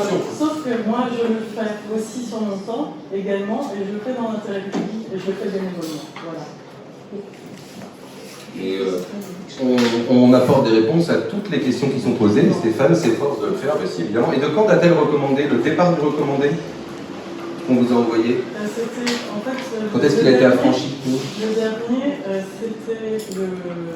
Je crois que je l'ai reçu très en retard à la mi-juin, mais il est parti le 2 juin. Mais c'était pour... ça me donnait un document qui datait du 22 avril, c'est-à-dire que j'aurais pu l'avoir avant. Mais voilà, on l'a envoyé en recommandé, mais il a mis moins 15 jours à arriver. Il avait envoyé en juin, quand il était demandé avant... Non, mais les services répondent à toutes vos questions, mais ils ont collectivité à faire tourner, ils prennent du temps déjà pour le faire, et je rappelle, je salue leur engagement et leur travail, parce que c'est déjà pas simple, comme ils sont une petite commune avec des petits moyens, et ils s'efforcent de répondre à vos questions, de vous envoyer les documents, Stéphane fait des extraits comptables, etc., etc., etc. Donc à un moment, on ne va pas passer, déjà l'ambiance du conseil municipal est quand même assez détériorée, je trouve, enfin je pense que c'est partagé par l'ensemble des conseillers municipaux. Donc voilà, je ne voudrais pas que ça atteigne les agents et qu'ils soient dans de la souffrance davantage au travail, parce que comme vous l'avez souligné, il y a eu une plainte déposée et elle n'est pas infondée, cette plainte. Voilà. Monsieur le maire, un adjoint et un DGS avant finalement de solliciter... Le DGS est la porte d'entrée et il fait avec les moyens qu'il a et c'est pas un super machine. Il y a beaucoup de palanquins qui travaillent énormément et qui sont surmenés dans la... Oh bah oui, c'est vrai que notre personnel communal, oui, bah oui. Vous avez posé des questions sur le budget ou sur le compte administratif? Le compte administratif, vous voulez dire de 2025? C'est-à-dire le compte clos réalisé de 2025? Le CFU, oui. La première fois, vous avez posé des questions là-dessus. C'est public. Les deux? Non, pas le détail, pas le détail. J'ai reçu pour la communication, j'ai reçu le réalisé 2025, tout récemment, je viens de recevoir. Mais en fait, je demande aussi le détail pour 2026 et je demande aussi le détail d'autres comptes réalisés 2025. Et vous avez vu dans les réponses que sur le budget 2026, plan études, c'est des propositions budgétaires. Oui, on ne sait pas encore. J'ai bien compris le principe. Bon, bah, ça, vous avez compris tout. Non, mais je suis conseillée maintenant parce que j'ai dû en passer par là et du coup, je sais très bien que l'information que je demande, que notre communique. Ah oui. Et on la communique, sauf qu'au départ, vous demandiez des éléments du budget, mais en fait, le budget, vous avez déjà eu ces infos-là puisque vous étiez là au vote du budget. C'est ça qu'on n'a pas compris. Et il y avait un mélange avec le CFU, justement, et c'est pour ça que vous avez sollicité une formation sur la gestion budgétaire, donc c'est une bonne chose. Une très bonne chose. Ok. Merci en tout cas. Au personnel qui est très investi dans des conditions pas toujours faciles. Alors, sur la manifestation d'intérêt spontané, qui aujourd'hui, comme on l'a dit, n'engage à rien, puisque rien n'est acquis, évidemment. Donc, y a-t-il des oppositions? Une opposition? Y a-t-il des abstentions? 2 oppositions. Eh bien, je vous remercie, on va pouvoir faire une publicité. Donc, vous avez vu, on laisse un peu plus que pour la Chapelle des Dames, afin de pouvoir éventuellement laisser à d'autres porteurs de projets le fait de monter un dossier. Puis, en fait, maintenant, on part sur les affaires scolaires, avec la modification de la répartition des charges scolaires 2025-2026 sur la commune de Sauzon. La commune nous avait indiqué que les effectifs n'étaient pas corrects suite notamment un déménagement sur d'autres communes et que donc ils n'allaient pas continuer à payer effectivement la commune de Paris pour des élèves qui n'étaient plus chez eux. Et donc on vous propose le tableau qui est réparti, comme vous avez sous les yeux. Donc 4 élèves de maternelle à 2199,18 €, montant de 8796,72 € et des 5 élémentaires pour 894,39 € pour 4471,95 € et pour un total de 13 268,67 €. Y a-t-il des oppositions? Y a-t-il des abstentions à payer la commune de Sauzon? Écoutez, on va régler ça. Alors moi j'en ai terminé. Qu'est-ce que je voulais vous dire? Je voulais féliciter d'abord l'ensemble des organisateurs pour le week-end dernier avec le grand bain et avec les caisses à savon. C'était une belle organisation. Il y a eu du monde, c'était une fête populaire comme on les aime. Ça a mis beaucoup de monde, bien au-delà de leurs attentes. Donc voilà, un coup de chapeau à eux. Je voulais vous dire qu'on avait on allait avoir une réunion de travail. Donc là, on a travaillé sur, comme je vous le disais, l'habitat avec les 39 logements récupérés, le permis d'aménager. Et je voudrais rapidement qu'on puisse travailler sur la loi Lema pour se mettre en compatibilité sur l'usage de la résidence principale. Donc ça, c'est vraiment un outil formidable qui va nous aider beaucoup dans les derniers terrains disponibles sur la commune. Saluer Martine, le voyage à Font-Romeu, avec l'inauguration du musée sans mur et la lampe qui avait été offerte par Palais et qui est extrêmement bien mise en valeur. Donc voilà. Et puis vous dire qu'on a récupéré 15 moutons d'Ouessant. Donc on va expérimenter l'éco-pâturage pour accompagner les services techniques, notamment sur certains espaces autour de l'enceinte urbaine. Et voilà, on verra si ça fonctionne. Mais on a 15 petits moutons qui vont être à proximité des Palentins. Donc voilà, quand on voit le temps qu'il fait en ce moment et les conséquences dramatiques du changement climatique, pas que du réchauffement mais du changement, on a intérêt à continuer à planter des arbres, à développer des projets de fermes maraîchères pour nourrir nos enfants et nos aînés et avoir ce type d'action et prendre soin aussi de la biodiversité. Donc voilà. Oui. Et demain, il y a le cinéma pour les papy-mamies, comme elle dit Soisy, à 15h30. Il y a, comment ça s'appelle? Ma mère, vas-y. Dieu et Sylvie Vartan qui va être offert à nos aînés à partir de 75 ans demain après-midi. 75 ans. Climatisé le cinéma. Il est naturellement climatisé. Mais bon, avec la chute des températures annoncées, normalement, on devrait être pas mal. Il y aura des personnes de l'EHPAD aussi qui viendront. On ira les chercher, on les ramènera. J'ai une excuse à vous transmettre de la part de Georges Mignon, qui est absent. Il aurait bien voulu venir, mais il n'est pas venu. Il était très occupé, parce qu'il fête ses 80 ans avec sa conjointe à Lamballe. Ah, c'est bien. Écoutez, un bon anniversaire à lui. Voilà. Pas d'autres remarques? Est-ce qu'il y a des questions dans le public? Pas de questions. Merci Jean-Claude de ta présence, ancien conseiller municipal. Plaisir de te saluer. Et donc la séance est levée. Je vous souhaite une bonne soirée. Merci.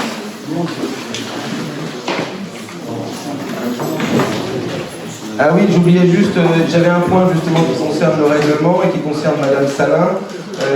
J'ai eu un mail disant que vous souhaitiez démissionner de 2 commissions. Il faudra l'inscrire à l'ordre du jour. Pour démissionner de commission, c'est validé par le conseil municipal. Donc il faudra le mettre pour l'ordre du prochain conseil municipal pour pouvoir l'acter. Voilà.